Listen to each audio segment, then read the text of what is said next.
Hello, hello. Welcome back to Adobe Live. It's the start of a brand new year, 2023, if you've been keeping count. And I've got the audio coming in twice in my ears. Just give me a second. We've got it coming in twice. There we go. uh, Welcome to a solo live stream. This is actually my first live stream independent on Adobe. And for this year, there's going to be some shake up to the schedule and all sorts of things. And there'll be a few solo streams to keep your eyes out for. So we're starting off today with yours truly. For those of you who don't know, my name is Joe Allam. I'm a travel photographer and filmmaker. I post a lot of my stuff on YouTube, and I'm currently based in Japan. And I've spent the last almost 3 months here. So today we are going to go through some Lightroom editing and some photography stuff. So if you want to join in with the conversation and the chat just to keep me company, then head on over to behance.net and you can join in with the chat. I will also be monitoring the chat momentarily on YouTube. I'm going to try my best to keep an eye on all the chats that are happening. Yeah, throw some questions. Let us know how you're doing, how your New Year was, how your Christmas, or whatever you might have been celebrating. There's about 30 or so festivities that happen all around the world between November and January. So let us know what you celebrated, and yeah, hope you're all keeping well. So first of all, I can see in Behance we got some familiar faces and some new faces. Hello to Ferry, Fabio, Tim, Gareth, Sean, Caroline, and scrolling through, and Melanie. Hello, hello. Hope you're all doing well. So I'm going to be going through some Lightroom stuff. Got a bit of a loose idea on what I want to run through because, as I said, I've been in Japan for the last 2 and a bit months or so, and actually almost 3 months. And I've been filming an awful lot. I've been taking so many images, and hopefully you can see my Lightroom here. I've collated a few images that fit the vibe and theme that I want to share today. So let's make sure that we've got these tagged. Yeah, they are browsing the right ones. So yeah, the images that I've been taking, I've been going back and forth lately on enjoying the JPEGs that come straight out of my Fujifilm. So I'm shooting with the XH2S a lot at the moment, the XT5, and a couple of X100s, sometimes the F, sometimes the V. And I'm enjoying the JPEGs that come straight out of camera. They're really filmic looking. They are digital, but they're representative of Fujifilm's legacy sort of film simulations. So as I'm taking these JPEGs, they apply the processes, and they just look really nice and subdued. They've got good highlight control, good shadow control. But I am also taking the raw images at the same time. And when we compare the raw to the JPEGs, the raw doesn't quite hit the mark immediately. So to go side by side between these, so this is the JPEG, the one that's got all the digital film simulations. It's got some nice grain and just good sort of highlight control. And then this is the digital. And in Lightroom, it uses, if we go into the develop module, it uses their best attempt at matching the in-camera film simulations, which are of course based scientifically on the previous analog film. But it's just not quite 100%. I think there needs to be some sort of collaboration that happens between the camera brands and Lightroom, because I think both are sort of working in the dark in terms of the file setup and matching things. So what I'm actually going to do today is I'm going to be editing some of my raw images, but I'm going to be taking inspiration from those JPEGs that use the baked-in film simulation processes, and in the Fujifilm community we call them recipes. So yeah, I'm going to be trying my best to sort of mimic some of those recipes. And yeah, just going to keep an eye on the chat. Yeah, welcome everyone. Let's get into it. So In fact, let's start with this image. So in order to best represent this, what I'm going to do is I'm going to take my image and I'm going to go to my reference view. And from here, I'm going to drag up my JPEG. And let's make this a little bit easier to see. Let's hide that. Bring that down there. And okay, we've got a pretty good view here. And let me just adjust my setup a little bit. Cool. So on the left is my JPEG. On the right is the RAW. And maybe you can't tell the difference. Maybe that's an aspect. But for me, I immediately see the difference because things that I want to look into here are the highlight control. And in fact, I've zoomed in. Let me just bring this up. Let's go 100%. There we go. So the highlight control between the two images is very different. Likewise, this image from within the camera's processing is applying some analog looking grain, which I think is very aesthetic, whereas the raw image has no grain applied to it at all. So it's completely clean, I guess, is maybe the term for that.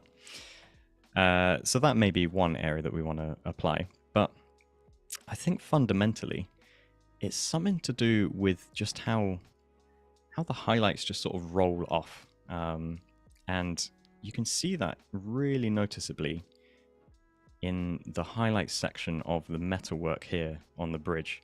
You notice how that just sort of rolls into a little bit more of like a saturated look, whereas this just kind of goes into like a brighter look. And so we want to mimic that. So I'm going to be editing this raw image, and I may actually end up creating some presets of things to speed it up. But for the most part, these are going to be some subtle tweaks. And then I want to take them a little bit further and create some more stylized filmic looks on things. Okay, so I can tell immediately we've got a slightly darker look overall, and definitely in the highlights. So if I bring this way down, just notice, take a look into this area here in the middle sort of section. If I bring that way down, you notice how that starts to bring in more of the sort of color of the sky. So this was taken just before sunset, one of my favorite times to shoot images. And the shadows actually lifted a little bit. If we look here, and in fact, I'm actually just going to toggle to my JPEG over on this active mode, and I can then pay attention to the histogram and we can see what's happening. So if we just toggle between these, I'm just going to use the keyboard here. Notice our highlights over on the right hand side of the histogram. And currently we're on the processed image, the filmic looking one. And then this is the raw. You notice the raw has more data over to the right hand side, which means it's actually brighter. And the processed one has a little bit more to the left. So if we want to match that up, we just need to darken it down ever so slightly. And that's better. Make sure I'm editing on the right file. So I want to get it close, not necessarily looking for perfect here, because this is just, you know, like a reference approach. It's not exact science we've got going on. Okay, now my shadows in the processed one, which would be from this mound over on the left up into the midtones, this middle area, they need to be lifted. So just going to lift those slightly, ever so slightly. I'm just going to toggle between them. Cool. Now the whites, which is the very white point. So anything that's like super, super white. So maybe this area here, a little bit in the light. And this will be the very edge of the histogram. Where does that sit? So we actually need to bring that white point down just a little bit.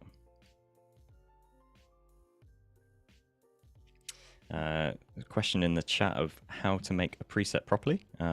Definitely try and get to show you that in a moment, because all of these images that I'm referencing here, they've been taken with the same recipe within the camera. So I should be able to use the same preset between them. And that should help. Now, there are some discrepancies, and the same can be said for actual analog film as well. The way that it reacts to light is not an exact replication every single time. So you couldn't necessarily say, oh, this is, highlights -44, and it will always be the same. There is always something happening. So it's never going to be a perfect replication. But either way, we've got some room that we can play with. And so I'll show you a preset that we could then apply. So I'm just working in the basic area and just kind of paying attention to the histogram back and forth. So it's very close. And I think my midtones actually need to go up just a little bit more. So let's just raise those shadows ever so slightly. Okay. Now I'm doing this mainly in the basic panel. I could also do this in the tone curve. And you'll see that if I start adjusting here, we're going to be affecting that even further. So we'll do that as another version on another image, and we'll see if we can get the same result with a different method, and see how that's going. Sophia's joined the chat. Hello, how are you doing? Good to see you in named text. Okay. Right. Next up on my agenda is I want to tackle some of these colors. In fact, actually, let's match this for grain, first of all. That will probably be one of the first things that we can add. So I like a lot of grain. And maybe not too big a grain. So again, multiple ways you can do this. You can have a lot of grain at a very small size, which just adds a bit of texture and a bit of grit to the image. It stops it being too clinical. Or we can invert it and we can have some large grain, but not too much of it. And so depending on what your preference is, you can, find your way with that. And yeah, you're right. Who doesn't like grain? Grain for days. That is exactly what we want. Get some good fiber in you. All right. Likewise, we can play with the roughness. Roughness on the grain setting is kind of like the clarity slider. Sort of adds a bit of contrast, a bit of sharpening. You can definitely overdo it. I mean, that just starts to look a little bit like noise. And if you underdo it, I don't know, it just looks a little bit wormy. Is that something about it is not quite right? So I actually leave the roughness pretty much in the middle. I rarely do too much with that. Okay, so we've added some grain to match. That's good. Right, now let's tackle some of these colors. So I think our best approach for this is actually going to be in our hue, saturation, luminance settings. So our areas over here are kind of more saturated in terms of the oranges and our yellows. So I'm actually going to click in. I'm just going to bring up saturation. Oops, I'm on the hue. That is the wrong one. Let's do saturation. So I'm just going to bring up the saturation ever so slightly. Now I'm actually doing this locally in terms of the colors rather than overall. And I will show you why. Because if I do overall, the overall, say, vibrance or saturation, you'll notice that it just overdoes it. Like it just burns areas that are already very saturated, and certain colors on your images are going to end up being more saturated just by nature anyway. And so if you're looking to, say, increase your sky saturation and other stuff, what you don't want to happen is you don't want all this extra baggage of your reds and your oranges also getting super saturated. So I actually very rarely touch the overall sliders. And instead, I like to do more of a localized approach. So we're going to be increasing some of these golden hues just a little bit. And in terms of the luminance, main area to look at is probably going to be the sky. Whoops, clicking all over the place. So I'm going to bring my luminance down just a little bit. And let's just double check to our reference JPEG. So reference JPEG is actually a little bit brighter.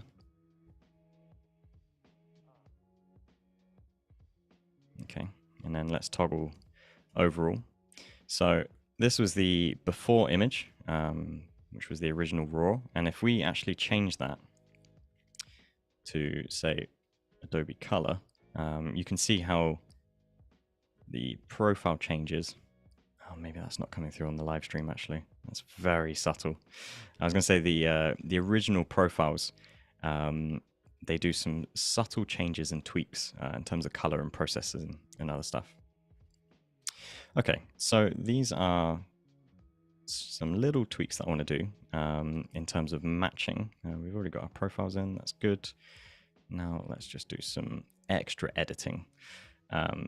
So I'm actually going to create a new virtual copy. So I'd say in terms of our image, this is as close to what we got out of the JPEG that I'd like to take today. Why is that? There we go. But now let's take it a little bit further and let's go into the tone curve.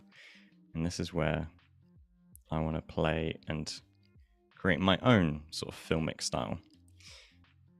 So for me, I find that a filmic look in comparison to how digital looks is often it's the shadows that sort of suffer in the olden images and the highlights benefit massively. Whereas in a digital image, I find it's the highlights that suffer the most and the shadows come out best. So we're actually going to kind of invert that. It just feels like you're sort of destroying your imagery a little bit. But you know what? Sometimes cameras just got too good. Just double checking in the chat, see how everyone's doing. I can get a little bit carried away with myself in Lightroom.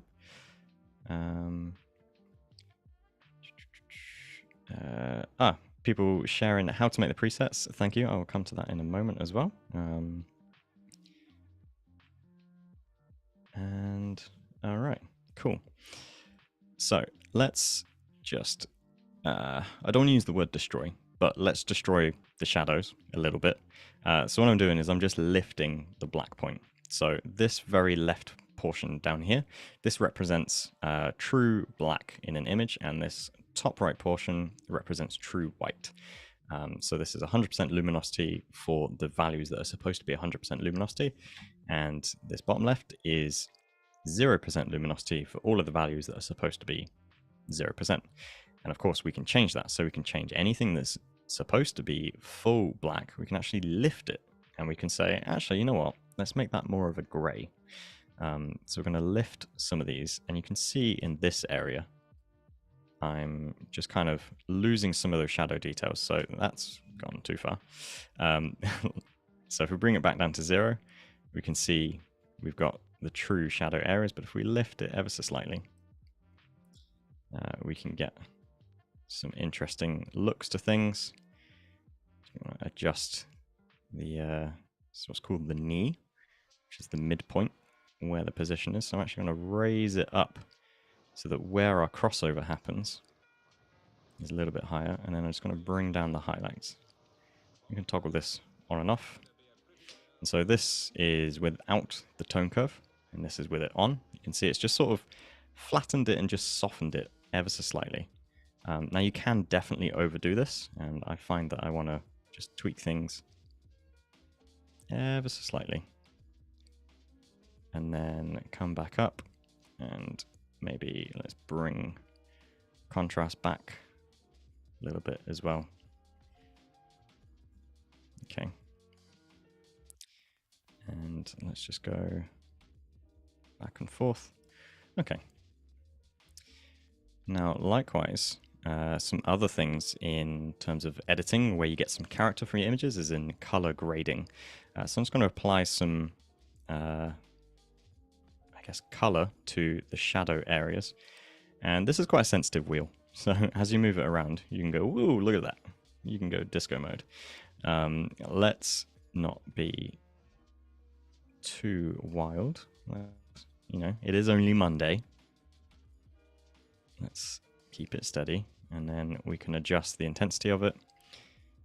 And I'm just going to increase a little bit of the blues into the shadows. I'm going to leave the luminosity the same, actually. Just increase the saturation a little bit. And let's bring up the highlights. Now, this makes sense for this type of image, I guess, for golden hour, because, you know, adding in some orange hues is, you're already adding to the orangeness that's in this image. But for another image, it may not work. So we'll see what happens here. And my midtones, I'm actually going to leave the same, I think. And sharpening, I'm pretty happy with that. I rarely, if I'm going to increase any sort of sharpening detail, I rarely actually put that into a preset. I usually just kind of leave that on a per image, per camera basis. Likewise with noise reduction, because every image is going to be different. And I think I'm pretty happy with this as a starting image. So let me now show you how we create that as a preset. So let's close these up, and we just go into our preset panel on the left and do create preset and choose all the areas that we want to apply. So let's call this one Filmic 1, and we want to use the profile. So from the start, this was where I chose the classic chrome. We've got basic. I'm actually going to untick white balance. Actually, no, you know what? I'm going to keep white balance involved, and I'll show you why. So usually I wouldn't include white balance, but because we're going for a particular filmic look, of course, when you're shooting with actual film, you don't have to do a white balance. The negative comes with its own sort of color characteristic. And so some work better interior, some work better exterior. And so sometimes you actually want that white balance. And I find myself doing this digitally as well. When I'm taking my images on my camera, I found that I've recently been fixing my white balance a lot, and not necessarily fixing it to the correct white balance. I'm setting it maybe a little bit warmer or a little bit cooler than it should be, especially because I'm taking a lot of the JPEG straight out of camera. So fixing your white balance can actually be a good creative control. So I'm going to include that in this preset for now. Likewise, all of these details which we applied, tone curve, HSL, yep, color grading. I'm going to untick the sharpness. None of those. Grain, yes. Calibration, although we didn't actually do any calibration this time. And sure, let's put it into my new collection that I'm making. All right. So before I move on to the next one, there's just a little thing that I want to do. Just want to straighten this ever so slightly. Did I make that wonky? I think I did, you know. Let's just see this straight and straight and horizontal. I don't really have too much to work with here in terms of horizontal lines, so I'm just going to go for the same building. There we go, and let's, didn't actually click done. And let's do a crop. It's taken us out of the reference mode. And I'm enjoying 4:3 lately. Really liking that. Let us know if you got any favorite crops. Yeah, is that a weird thing to have? But I don't know, maybe. And let's just do the reference mode. Let me move my little live stream monitor for you that you can't even see. So reference. There we go. Okay, so our preset that we created is now in here. So on my drop down, where was it? Filmic 1. That was the one that we created. So if we move on to another image, and oh my gosh, we are halfway through the stream already. I was not paying attention to the time. Okay, let's try on a different image, and let's start with that preset, and likewise take things further again. So this is maybe a good example of how an image looks differently using the camera's processing versus Lightroom's raw processing. So this is the JPEG straight out of camera, and within the camera it's doing great highlight control, shadow control, and it's baking in that color. It's not very flexible because it's only a JPEG. However, the raw image looks like this, and it's different, right? You may prefer one or the other. Let's just go into our reference mode again. Drag that one in. Let's close our preset module. And for argument's sake, can I take this full screen? No. Let's just do that. So yeah, on the left, we have our pre-baked image straight out of camera. On the right, we have our raw image, which, yes, is more flexible, but it's going to take time to make. And so you be the judge of that. Do you have the time? Do you want the time spent editing? Or do you just want a nice image straight out of camera? And so maybe the halfway point is using your own little preset, which we've just made. So let's try that. Let's make sure I'm editing the right one. And let's create a virtual copy from the start. Likewise, from the very beginning, let me show you what Adobe Color looks like. So this is a standardized profile that is good for all cameras and I guess manufacturers and all sorts. This, what am I trying to say here? This will work with all raw files. It's not specific to any brand, so it's kind of a little bit bland, if that makes sense. So this is Adobe Color, but you know, it's safe and it's stable. There's also Adobe Standard, and you see that's just got a change in the shadows. Just notice my camera says it might overheat. Let me turn my heater off, because it is actually getting a little bit warm in here. Adobe Standard, Adobe Color, those are sort of your safe standard bets. But if you want to match a little bit closer to what your camera is, and depending on your brand of camera, you'll have different profiles. So as I said, I'm shooting Fujifilm, but you may be shooting Nikon, Canon, Sony. They'll each have their own camera profiles, and you can choose that from the get-go. And that's a good start. You can actually make these profiles, you know. If you go into Photoshop, Adobe Camera Raw, you can essentially do the same controls that we're doing here on Lightroom, but instead of saving a preset, you save a camera profile, and you can work with things that way.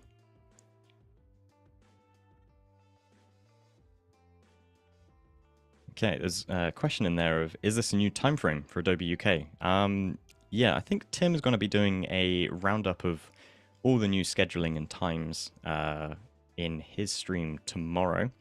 So tomorrow we're actually going to be having 2 streams. There will be a masterclass, and that will be hosted by Tim.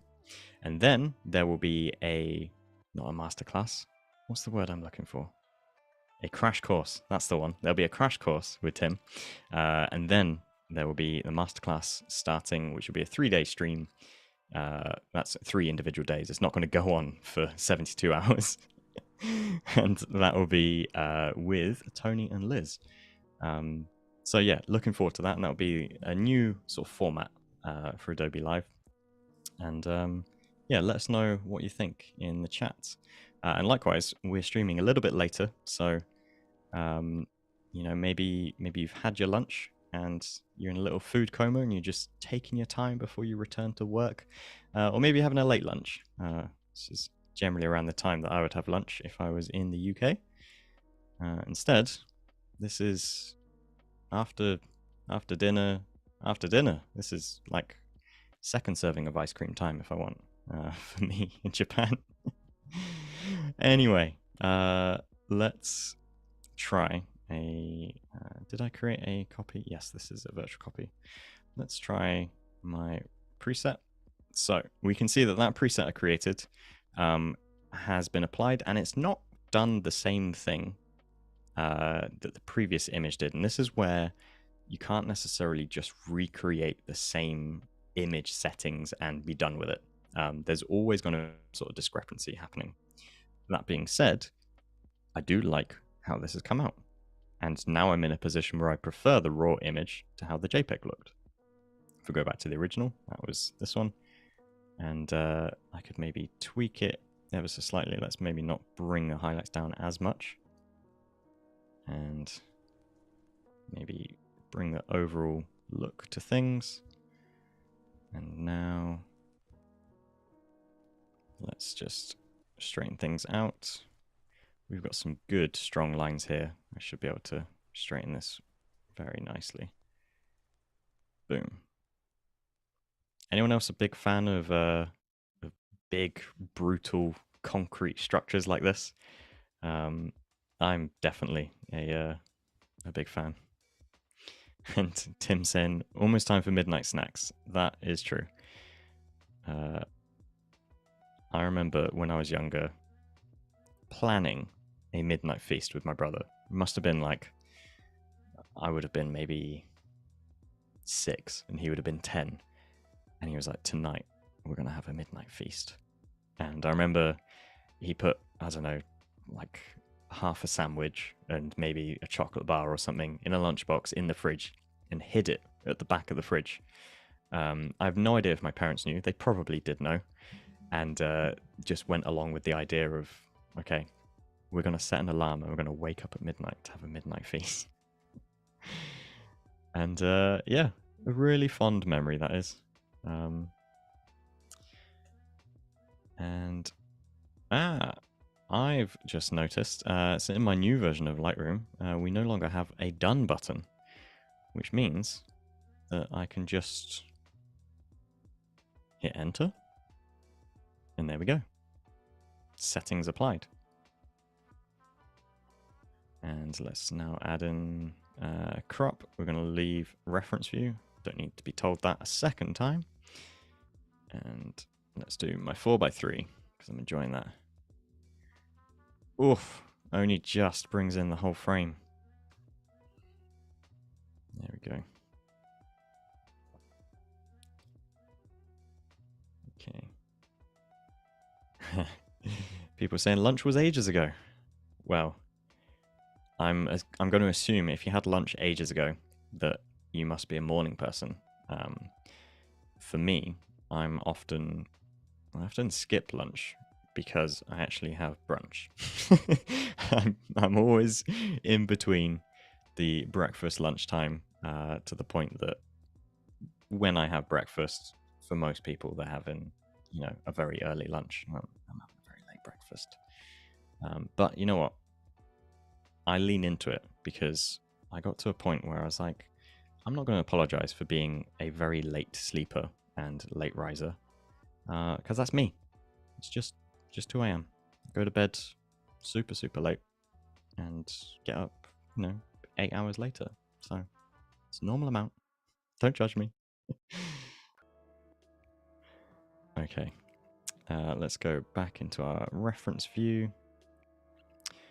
Okay, this is an interesting looking image. Kind of happy with that. Let's create a new style. And let's go back to our grid and let's find something. So I've got a few images that... this is actually an example of what I was showing earlier about shooting in a fixed white balance that's maybe not the right white balance. So this was the JPEG, and this was the RAW. And if we look in our develop module, so my white balance was around 3500 Kelvin. And let's just bring that into the reference. So 3500 Kelvin for a scene that we've got some fluorescent lights, we've got some tungsten lights. Realistically, that probably should have been closer to 4000 or maybe 4500 in terms of having a true white sort of aspect to the image. So we can see that on the right, this is shooting in what should be the right, and in fact, let me just change. There we go.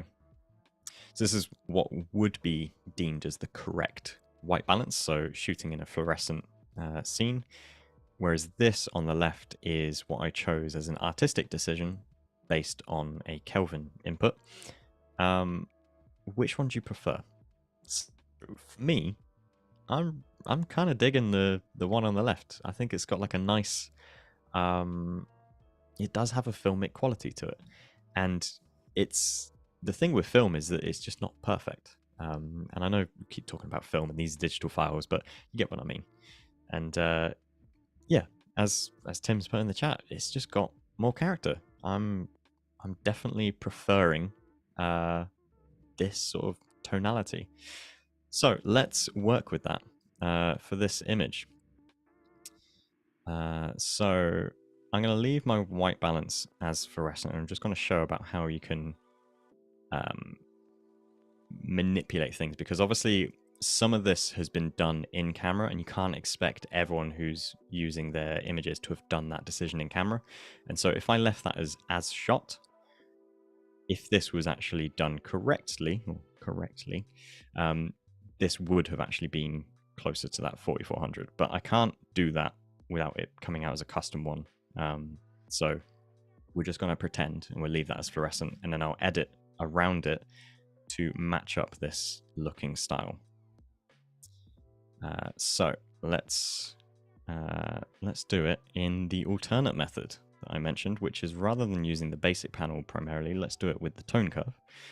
And I always like to start with a midpoint, and I can see, just judging with my eyes, a midpoint is, so I'm looking around these sort of floor tiles, pavement blocks, paving stones, paving slabs. What's the term there? Sean is saying the left is too green, but you know what? I love the green. I'm enjoying the green. I think it adds like a vibe to it. It's a bit like, you know how the Matrix, they dyed a lot of the negative, the stock, for their processing, so they all had that green tinge in the original Matrix, and then of course the Matrix Reloaded had that blue tinge. But I kind of like it. I think it's got like a nice warming aesthetic, even though it's a cooler image. I think it feels more wholesome. Okay, let me just double check my histogram. So I'm looking at my midpoint and my highlights. So midpoint is actually pretty close there. Did a good job. Very subtle. Just bring it down a little bit. And I'm going to bring the highlights just in, so you can see this area over here. It's just sort of stopping it from being a full burn and more of a light insult. I don't know what metaphor that is. And now let's adjust the shadows, and the shadows are actually kind of lifted. You can see here we've got on our Filmic one, we've got some detail, and we can see a little bit more of the, I think this is a jacket sleeve or something. We can't really see that here, so I'm actually just going to raise those shadows ever so slightly. Cool, and that's pretty good. So in terms of our tonality, I'm pretty happy with that. It's a bit of a interesting little tone curve we got going on here. We're sort of raising the shadows a bit, darkening the midtones and then darkening the true highlights, but keeping a knee between the midtones and the highlights accurate. So you get what you play with.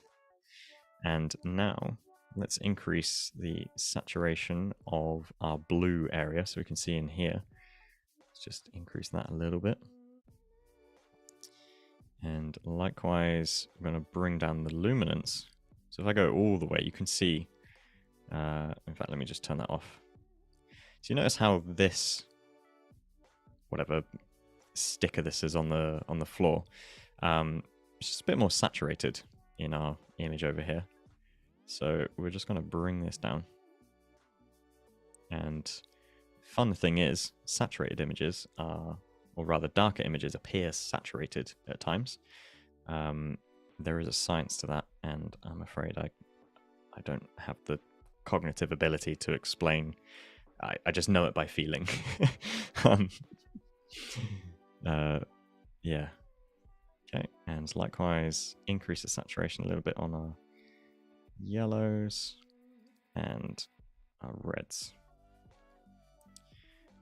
Okay, just a little bit. And now I'm actually going to go and do an overall saturation, only a couple of ticks. Cool. Now, where most of the magic's going to happen here, I believe, is actually going to be in our grading. And so for the midtones, this should have like an overall appeal. I'm going to add in that green, Sean. Hold the rails. It's going to get wild. Okay. Let's just maybe not do too much. I mean, we could go really far if we wanted to, but let's not go too far. And then drop that down. Okay, so for the midtones, I'm not going to add too much. That's what, 7 on our saturation. But I believe it's the shadows where we need to add more of like a greeny blue, so not quite the same number. And I'm going to go heavy on this, but I'm going to adjust the blending. Our highlights, what are we looking at our highlights? They're not really doing anything different, are they? They're both kind of blue and white, so I'm actually not going to adjust the highlights too much. Now let's play with the blending. So if we go all the way to the left, or all the way to the right, you'll see the difference there. So all the way to the left means that we're actually just going to be, the way I sort of visualize this is, if you imagine this as like a, I don't know, like a full chamber of everything that's on this side are your highlights, everything that's on this side are your shadows.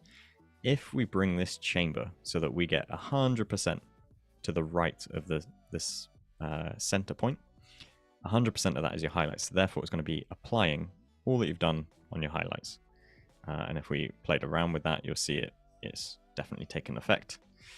Whereas if we bring this all the way to the right, now the vast majority of this slider is everything in your shadows. And so whatever we change here is going to be having a massive effect across the whole thing. So that's like a little mental device that I use on how to work out where you set your blending. In fact, I'm actually going to just bump up my midtones ever so slightly. Okay. And you know what, I think it's going to drop the luminance on some of these greens. Cool. And where's my grain? Let's add some grain. Who wants some grain? Oh yes, whole grain. Here we go. You know, it's kind of a interesting vibe when you're streaming by yourself. I don't know if I talk to myself as I'm editing in real life, but you just become a bit more conscious of it when you're on stream. I think the last stream I did before the end of the year, I was nattering away so much, and that was with people. It was with Karina and Emma. It was I think they saw a different side. But all right, so we added some grain, and we've potted about with this image a little bit too much. Now I'm going to apply some calibration. Okay. Cool. So this is now a good matchup, but let's actually take it a little bit further. So we can come back to our shadows and we can push things a little bit more. Just a bit more. Or I can go into my tone curve and I can just create some points that add a bit more blue into the shadows. Ever so slightly. Again, you can overdo this, and you know, I'm probably going to look at this in about an hour's time and think, yeah, you've overdone it. But that's definitely good practice to have. If you spend time editing, to make sure you take some time away from what you're working on to come back to and look at it and say, yep, you went too far, mate. So you can tweak and pull thing one way, another thing moves another. Okay, so these are very subtle edits, but I think that's kind of the vibe that I'm looking for. It's these little qualities to the details. In particular, it's the sort of highlight details and other things that just really become more noticeable. Okay. So, very subtle edits. And I'm actually just going to now go into the basic. I said I wouldn't, but here I am. This is my stream. I can do what I want. So I'm just going to bring down the exposure ever so slightly. Okay. Cool. I like this. Let's make a new preset. And we don't want to do the white balance this time because I faked it. Because in camera, I set it specifically. Now I could, if I wanted to, create a white balance specifically for a certain Kelvin. I'm not sure how that's going to work in terms of trying it on different images and other things. So we may need this, we may not, but I've got a feeling that if I did choose it, it's only going to work on other images that are true to fluorescent. Okay, everything else is all good in the same location. Boom. Now let's add my crop. 4:3. And in fact, let's actually come in a little bit tighter. Cool. This photo, by the way, was taken in a place called Kichijoji in Tokyo. It's a very fun little place. Got lots of like little food stalls and other places. Yeah, which is called a yokocho, which is, yes, very, very photogenic way of exploring a city and taking images. Cool. Let's squeeze in another image. This is from the same area, by the way. I'm going to edit that. It's a little similar to what we've already done, but maybe I can apply my preset, actually. That's one thing we can do. So this was the RAW. This was the JPEG. JPEG, as you can see, that has that filmic quality to our highlights that we're loving. The RAW sort of loses that. Let's create a virtual copy. And let's add in my Filmic 2.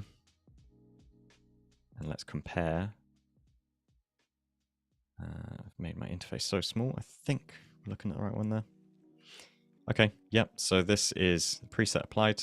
We're losing a little bit of punch there, but I can just bring that up a little bit with maybe adjusting my white point. And we've got this punch happening. If we compare to the RAW, you see that primarily it's the highlights in the sort of brighter areas of the image that now have that quality to them that I've been looking for. And so this was the straight RAW.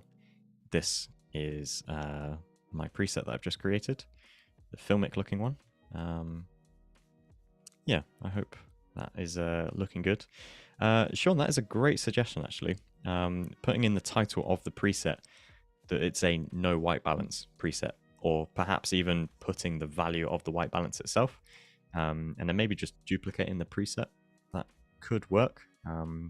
Set them for specific ones. You can have a daylight version with the same edits, just with, you know, a certain preset, a certain white balance value with the creative intent for daylight. So it may not be daylight white balance. You may have shot it at 3000 Kelvin. Yeah, interesting. That is a good suggestion. I like that. Okay, I'm actually going to make this a little bit larger because I can't really see what I've got selected. So, yeah, I think that preset applied quite well.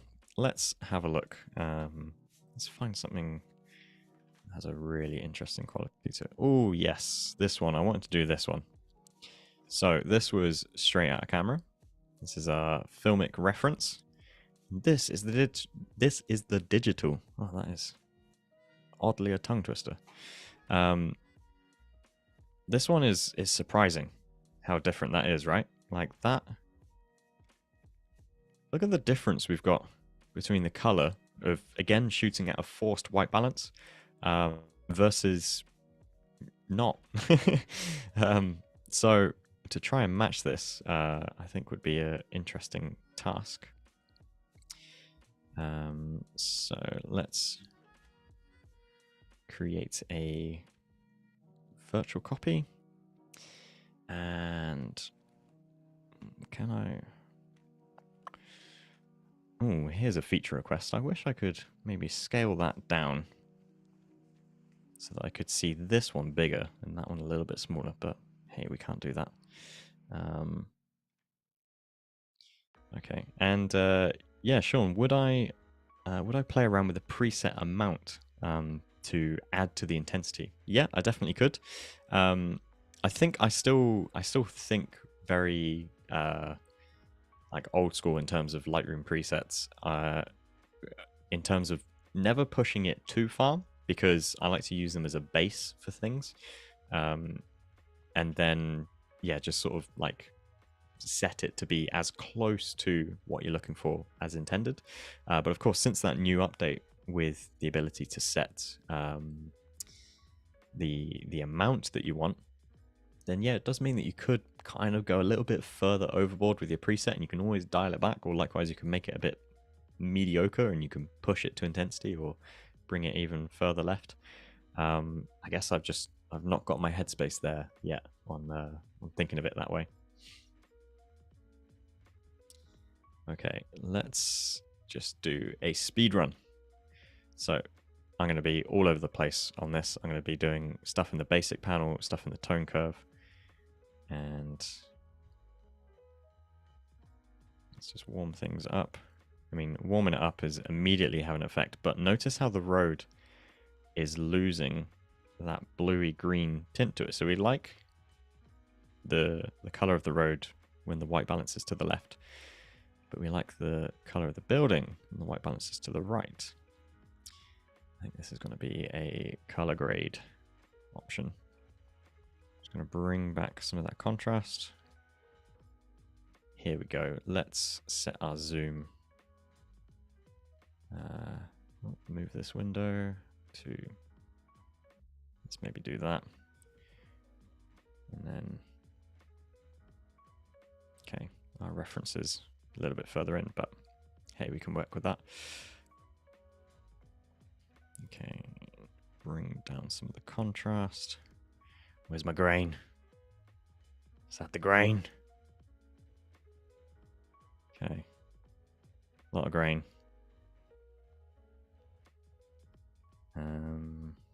Cool. White point, actually bring it a little bit to the left, I think. You know what?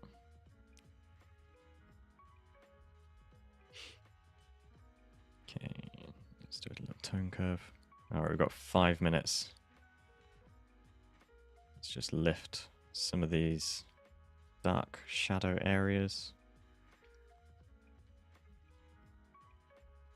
Actually need to zoom out a little bit on this one now. Just drop some of the highlights. I think that is kind of a common theme, really. It's just protecting your highlights, and a lot of that needs to be done in camera, just to make sure that you really are sort of capturing as much detail as possible. For me, I would much rather see an image with highlights protected and shadows lost than the other way around.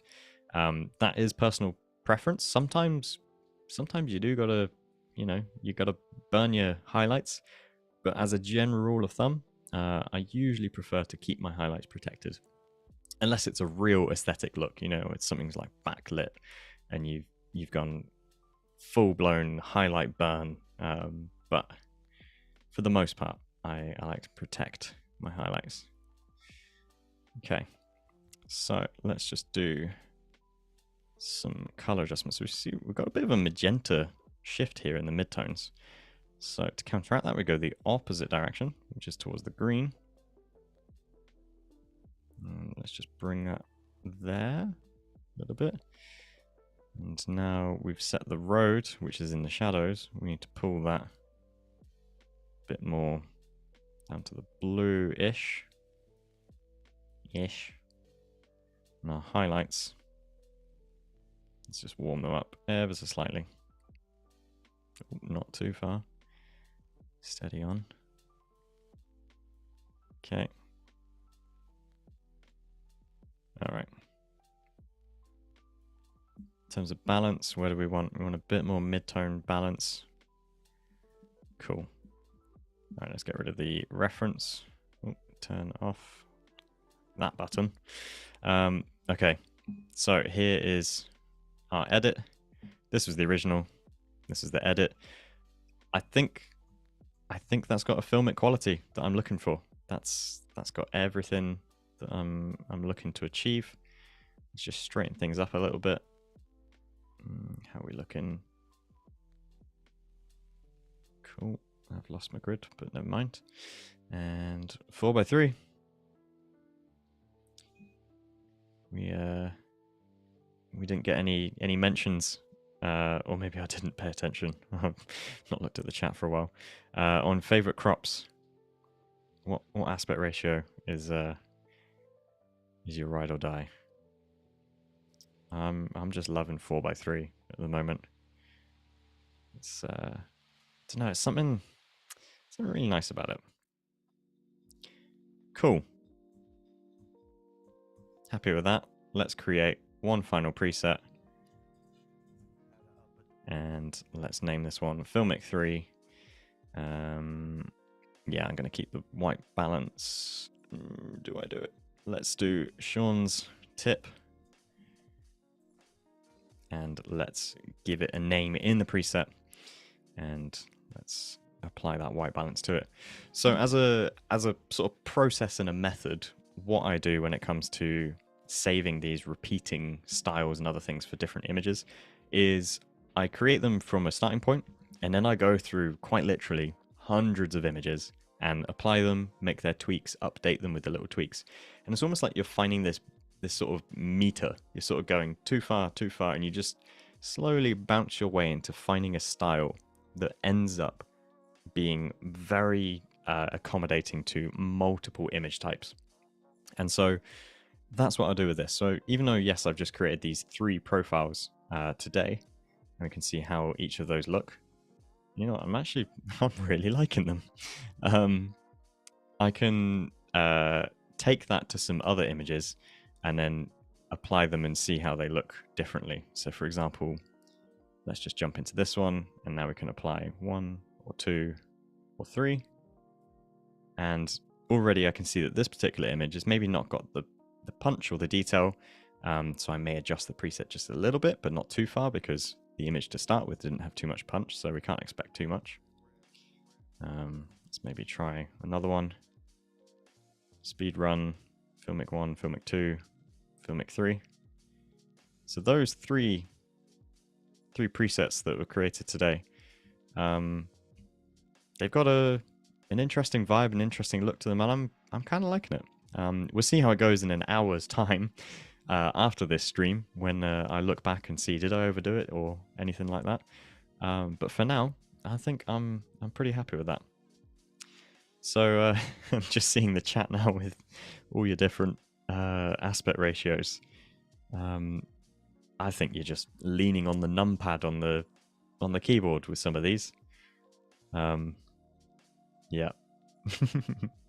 But then being temporarily serious, I've been using a 5x7 quite a bit of late. You know what? When I print small, I love a 5x7 or a 7x5.